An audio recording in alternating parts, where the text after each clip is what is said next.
Sveiki, šiandieną aš Ignas parodysiu jums, kaip labai lengvai atsisukti mokamos muzikos. Na, gerai, pradėkime. Su pirma, tai reikės YouTube, manau, tikrai nereikės transcription rašyti, o to. Antra, mums reikės YouTube Converter. Atleiskite, kad biškį ilgai kraunu. O, velnava. Jau taip padariau biškį. Ir einate į Google.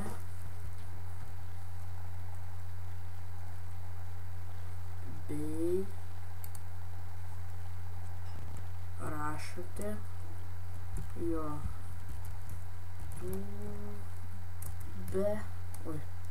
tube Converter. Taip. Ir va, kur didžiosiom raidėm parašyta, spaudžiate. Na gerai, va čia bus dabar. Ir tarkim, kokią norite muziką. Na, kad bet kokią, aš nežinau, gerų dainų girdėta kažkada. Pažiūrėkit, tarkim, paspaudžiate ant čia. Nesvarbu, galite ir neklausyti. Dabar išklagina. Štai aš neklausysiu, aš klausysiu vienas. Ir va čia, kur atsiranda, matėte YouTube, va čia visas, išspaudžiate copy, einate į čia, paste, ir spaudžiate converted. Ir laukite, kol bus 100. Na, šiaip greitai iškraunti, kad mano kompiuteris nėra pats greičiausias nešiojamas, tai čia nieko tokio. Na, va štai, kitiem gal greičiau iškraus, ar lėčiau, nežinau. Na, štai ir užkrauna. Kai užkrauna, štai, atsiprašysiu. Na, grįžau ir spaudžiate, kai viską jau taip padarėt, ką rodžia prastai, spaudžiate download.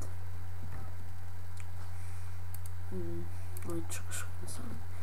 Dabar turi, na, pas mane taip atsiranda, kitur kitaip gal atsiras štai toks ir jau galite pasispausti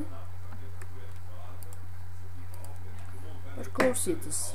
Arba jeigu jūs norite, jūs galite tiesiog sumažinti šitą. Ups, man biškai nesumažinti labai gerai. Ir šį dalyką perkelt ant čia. Na, kaip jums patogiau, naudokit operą ar štai ir įsijungia mūsų daina. Dabar kažkaip biškų silaginė yra, tai nerodė. Na, jeigu jums veikia, nes man biškai kažkaip silaginė šiandien yra kompiuteris, tai parašykite komentarus, ką blogai padariau, jeigu žinote tą dalyką ar kaip. Laikinkit, prenumeruokit, subscribinkite ir laukite kitų video.